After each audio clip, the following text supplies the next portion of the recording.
इस कहानी का शीर्षक है गुरु की सीख। एक आश्रम में एक सिद्ध गुरु अपने सैकड़ों शिष्यों के साथ रहते थे। उन्हीं में से उनके कुछ पुराने शिष्य वहीं शिक्षक थे और बाकी सब अभी शिक्षा प्राप्त कर रहे थे।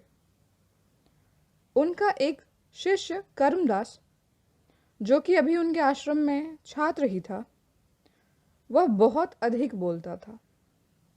सदैव स्वयं को दूसरों से बहुत श्रेष्ठ समझता और दूसरों की बात काट उन्हें नीचा दिखाता था। शांत एकाग्र होकर आश्रम में ज्ञान प्राप्त करने के बजाय स्वयं को ज्ञानी दिखाने का दंभ भरता था। हर समय बोलता रहता, दिन भर इधर उधर की बातें करता। भिक्षाटन के लिए भी जाता तो हर घर से एक नई कहानी लेकर आता और आश्रम के दूसरे शिष्यों को सुनाता। एक छात्र से दूसरे छात्र की बुराई करता, चुगली करता और दूसरों के सामने अच्छा बनने का प्रयास करता। स्वयं को गुरु के सामने सबसे बुद्धिमान और उत्तम शिष्य साबित करने का प्रयास करता। यहाँ तक कि वह खुद को सभी शिक्षकों से अलग और श्रेष्ठ मानता था। उसका मानना था कि वह त्यागी है, इसलिए वह सर्वश्रेष्ठ है। वह ऐसा मानता क्योंकि अमीर घर से था, फिर भी आरामदायक और सुविधाओं से भरा जीवन छोड़कर सत्य की खोज में निकल पड़ा था। पर कहते हैं ना, किसी में कितनी भी बुराई हो, कोई ना कोई अच्छाई अवश्य होती है। कर्मदास में भी मेहनत करने की क्षमता थी। वह बुद्धि से तेज था, बस अपनी क्षमताओं का उपयोग करना नहीं जानता था। एक दिन गुरु ने आश्रम के सभी शिक्षकों को बुलाकर कहा, आप सभी को अगले 1 माह के लिए कोई ना कोई संकल्प लेना है। इससे आपकी संकल्प शक्ति मजबूत होगी और आप में अद्भुत शक्ति का संचार होगा। आप सभी अपने सामर्थ्य के अनुसार कोई सा भी संकल्प ले सकते हैं। 1 माह से पूर्व जिसका भी संकल्प टूट जाए, वह अपनी दिनचर्या में वापस आ जाए। सभी शिक्षकों ने अपनी शक्ति के अनुसार छोटे बड़े संकल्प लिए और गुरु को अपने अपने संकल्प के बारे में बताकर वहां से चले गए। लेकिन कर्मदास को यह बात अच्छी नहीं लगी। उसका मानना था कि संकल्प का अवसर केवल शिक्षकों को क्यों मिला, विद्यार्थियों को भी मिलना चाहिए। गुरु मुस्कुराते हुए बोले, तो ठीक है, जिन भी विद्यार्थियों को लगता है कि उनकी संकल्प शक्ति मजबूत है, वह भी 1 महीने के लिए संकल्प ले सकते हैं। कर्मदास स्वयं को सबसे अलग और बड़ा दिखाना चाहता था। उसने गुरुदेव से कहा, हे गुरुदेव, आप ही बताइए, मुझे क्या संकल्प लेना चाहिए।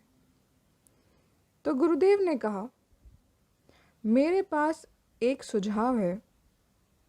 तुम अपने शिक्षकों और मित्रों के पास जाओ और उनसे जाकर पूछो कि तुम्हें क्या संकल्प लेना चाहिए। क्या पता तुम्हें किसी ऐसे संकल्प के बारे में पता चल जाए जो तुम्हारे जीवन में कोई बहुत बड़ा परिवर्तन ले आए। गुरु की बात सुनकर वह अपने शिक्षकों और मित्रों से मिलकर वापस गुरु के पास आया और बोला, गुरुदेव, यहाँ कोई मेरा भला चाहता ही नहीं। ये लोग कहते हैं मौन रहने का संकल्प ले लो। गुरु ने पूछा, सबने यही कहा? तब कर्मदास ने हामी भरते हुए कहा, जी, लगभग सबने यही कहा। गुरु ने पूछा, पुत्र कर्मदास, क्या तुम यह कर पाओगे? कर्मदास ने कहा, जी, इसमें कौन सी बड़ी बात है, यह तो मैं आराम से कर लूँगा। मैं इसी का संकल्प ले लेता हूँ आपके सामने गुरुदेव कि अब मैं आने वाले 1 महीने तक मौन रहूँगा। गुरुदेव ने उसे संकल्प पर अटल रहने का आशीर्वाद दिया और अपनी कुटिया की ओर चले गए। बाकी किसी छात्र ने संकल्प नहीं लिया। कर्मदास प्रफुल्लित हुआ जा रहा था। अरे वाह, शिक्षकों के साथ केवल मैंने संकल्प लिया है, बाकी विद्यार्थियों से तो श्रेष्ठ हूँ मैं। मेरा संकल्प तो पूरा भी हो जाएगा। देखते हैं कौन कौन से शिक्षक पूरा कर पाते हैं। यह सोचता हुआ वह भी विद्यार्थियों की कुटिया की ओर चला गया। पहले तो उसे चुप रहना बहुत आसान लग रहा था। फिर उसने एक दिन जैसे तैसे चुप रहकर काट लिया। लेकिन दूसरे दिन से उसके मन में ना बोलने का बोझ बढ़ने लगा। तीसरे दिन उसे भारीपन महसूस होने लगा और चौथे दिन उसके अंदर एक अजीब सी बेचैनी होने लगी, क्योंकि आश्रम में सभी एक दूसरे से बात कर रहे थे। वह भी अपना पक्ष उनके सामने रखना चाहता था, उनकी बोलती बंद कर देना चाहता था। लेकिन उसका संकल्प उसके आगे आ रहा था। उसका सर फटा जा रहा था। उसका खाने पीने का मन नहीं कर रहा था, बस बोलना चाहता था। अपनी परेशानी का हल ढूंढने वह गुरु के पास पहुंचा। गुरु के पास पहुंचकर उनके सामने बैठ लिखकर उन्हें बताया कि गुरुदेव, मैं बोलना चाहता हूँ, मुझसे रहा नहीं जा रहा। मैं क्या करूँ? क्या मैं संकल्प तोड़ दूँ? गुरु मुस्कुरा कर बोले, संकल्प तो तोड़ने के लिए ही होते हैं, तो तुम तोड़ सकते हो, परंतु जो अपने संकल्प को पूरा कर लेता है वही अपनी आंतरिक शक्ति और जागृति की राह पर आगे बढ़ पाता है। बाकी संकल्प तुम्हारा है, उसे रखना या तोड़ना तुम्हारे हाथ में है। काफ़ी विचार करने के बाद कर्मदास ने अपने गुरु से कहा, मैं संकल्प तो नहीं तोड़ना चाहता, मैं इसे पूर्ण करूँगा। यह कहकर गुरुदेव को प्रणाम कर कर्मदास अपनी कुटिया में चला गया। अब उसने बिना ज़रूरत अपनी कुटिया से बाहर निकलना भी बंद कर दिया। उसके सहपाठी और शिक्षक भी हैरान थे कि कर्मदास का संकल्प इतना लंबा कैसे चल रहा है। अब कर्मदास बाहर तो जवाब नहीं देता, पर अब जितना ज़्यादा मौन रहता उतना ही पुरानी बातें, यादें सब बहुत तीव्र वेग से उसके अंदर प्रकट हो रही थी। अब मौन और ज़्यादा मुखर हो रहा था। कर्मदास ज़्यादा बेचैन होने लगा था। उसने पुनः अपने गुरु से इसका हल जानना चाहा। पुनः अपने गुरु से लिखकर पूछा, मैं बाहर से जितना मौन हूँ, अंदर में उतना ही शोर है। क्या इसके बाद भी मेरा संकल्प जारी है या मेरा संकल्प टूट चुका है? गुरु ने उत्तर दिया, तुम्हारा संकल्प अभी भी जारी है, लेकिन जब तक लोगों की आवाज़ तुम्हारे कानों में पड़ती रहेगी, तुम्हारा मन बोलता रहेगा, क्योंकि इसे तो आदत है बोलने की। तुम्हें इससे बाहर आने के लिए इन आवाज़ों से दूर जाना पड़ेगा। गुरु की यह सीख लेकर, गुरु को प्रणाम कर, कर्मदास कुटिया छोड़कर जंगल की तरफ चला गया। उसने सोचा, जब मेरा संकल्प का समय पूरा हो जाएगा तभी लौट कर आऊंगा। परंतु जब वह जंगल गया तब उसने जाना कि वह अंदर से अशांत था, इसलिए बाहर से इतना शोर मचाता था। जब वह 1 महीने तक नहीं आया, तब उसके मित्रगण और शिक्षकों ने गुरु से बात करने का मन बनाया और उनसे जाकर कहा, हे गुरुदेव, 1 महीने से ज़्यादा हो चुका है, परंतु कर्मदास अभी तक लौटकर वापस नहीं आया। क्या हमें उसे ढूंढना चाहिए? क्या पता किसी जानवर ने उस पर हमला किया हो या उसकी तबीयत खराब हो। क्या पता वह रास्ता भटक गया हो। हमें उसके बारे में ज़्यादा पता नहीं है, तो क्या हमें उसकी मदद के लिए जाना चाहिए? गुरु ने अपने शिष्यों से कहा, तुम सब भी तो यही चाहते थे कि वह चुप हो जाए। यह संकल्प तो तुम ही लोगों ने उसे सुझाया था। फिर अब तुम उसकी चिंता क्यों कर रहे हो? सब शर्मिंदा थे और उसी भाव से एक शिक्षक ने कहा, हमें क्या पता था हमारा यह सुझाव हमारे आश्रम के ही विद्यार्थी के लिए इतना हानिकारक हो जाएगा और वह आश्रम छोड़कर चला जाएगा और फिर कभी वापस लौट कर नहीं आएगा। गुरु ने मुस्कुराते हुए बोला, चिंता मत करो, वह आ जाएगा। कुछ समय के बाद एक दिन कर्मदास आश्रम आया। उसके मित्रों ने उसे घेर लिया और उससे बात करने लगे, परंतु यह क्या? कर्मदास तो सबसे घुल मिल कर प्रेम पूर्वक बातें कर रहा था। ना किसी का उपहास, ना किसी से आगे निकलने की होड़, ना किसी से बड़ा बनने की चाहत। उसे देखकर लग रहा था मानो वह बदल सा गया हो। अपने मित्रों से बात करके वह अपने शिक्षकगण के पास गया। उनके भी चरण स्पर्श प्रणाम कर उनके हालचाल पूछे और उनसे प्रेम पूर्वक बातें कर अपने गुरुदेव से मिलने चला गया। गुरुदेव के सामने हाथ जोड़कर उसने कहा, हे गुरुदेव, मैं जंगल से वापस आ चुका हूँ और मुझे आपसे अपने संकल्प के बारे में बात करनी है। गुरुदेव ने कहा, हाँ ठीक है, परंतु अभी मेरा विश्राम करने का समय हो रहा है। विश्राम के बाद तुमसे बात करता हूँ। यह कहकर गुरु अपने कुटिया में चले गए। कर्मदास भी विद्यार्थियों की कुटिया की तरफ चला गया। यह सब देख रहे एक शिक्षक ने गुरु से पूछा, हे गुरुदेव, अपराध क्षमा कीजिएगा, परंतु आपने कर्मदास से बात क्यों नहीं की? वह इतने महीनों के बाद आया है, हमें उसकी इतनी चिंता थी और वह आपसे कुछ आवश्यक बातें करना चाहता था, फिर आपने उसकी बात टाल क्यों दी?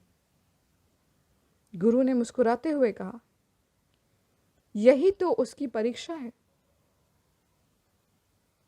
क्या वह सच में मुझसे मिलने के लिए शांत रह पाएगा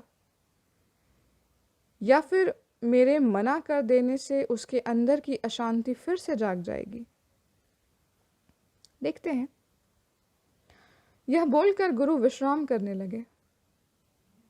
कुछ समय पश्चात जब विश्राम करके जागे, तब उन्होंने कर्मदास को बुलाया और पूछा, हाँ बताओ पुत्र, तुम क्या बताना चाहते थे?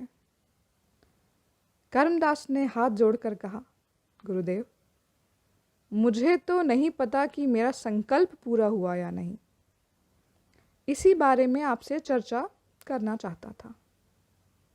जब मैं यहाँ से जंगल गया, तब मेरे बाहर तो बहुत ही शांति हो गई, परंतु मेरे अंदर का शोर बढ़ता गया, जिससे मैं बहुत परेशान होने लगा और फिर मैं जोर जोर से चिल्लाने लगा, परंतु शोर कम नहीं हुआ।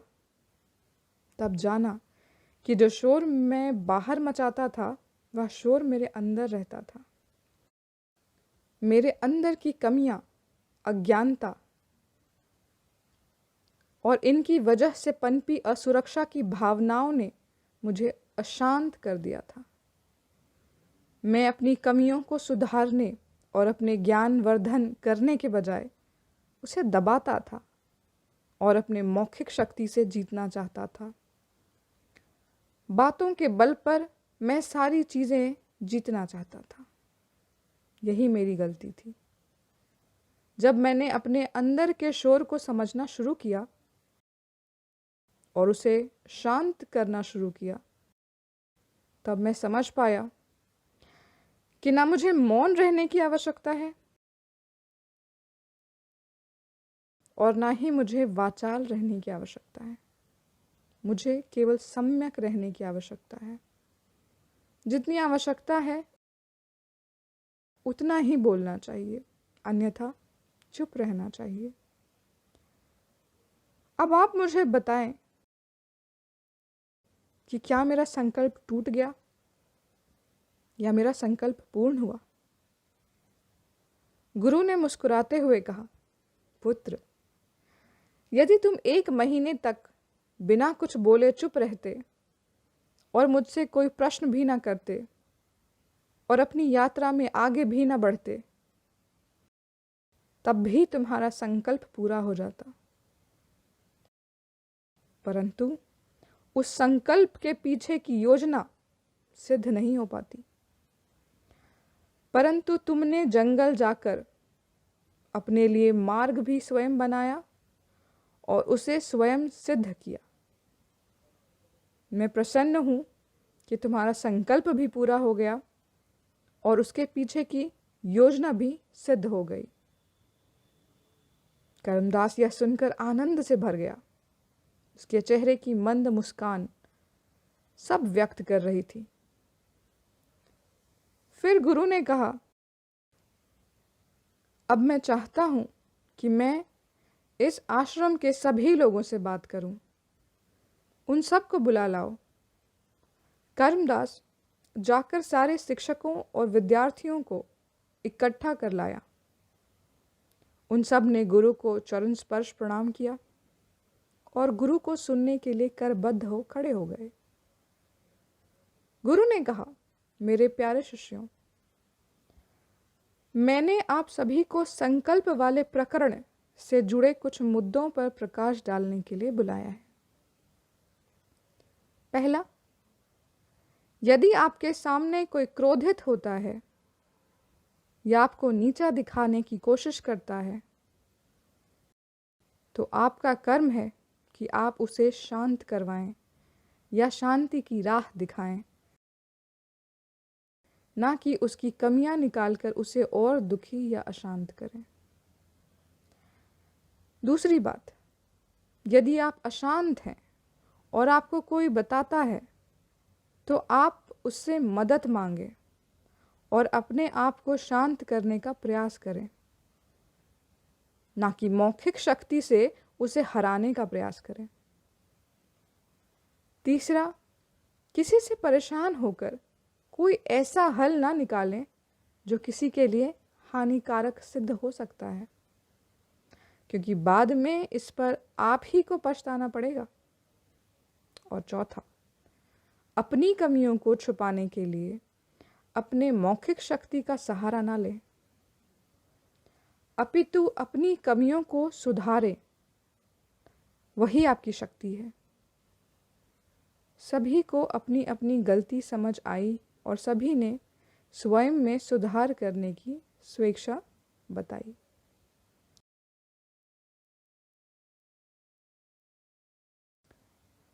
इस कहानी से हमें यह सीख मिलती है कि खुद की कमियों से मन अशांत होता है, जिससे हम गलत राह पर चलने लगते हैं। अहंकार की तृप्ति या स्वयं को बड़ा दिखाने के लिए ज्यादा बोलना, बहस करना रिश्तों को खराब करता है और आपकी असुरक्षा को दर्शाता है। हमें यथा आवश्यक कम बोलना चाहिए और स्वयं में सुधार कर मन शांत रखना चाहिए।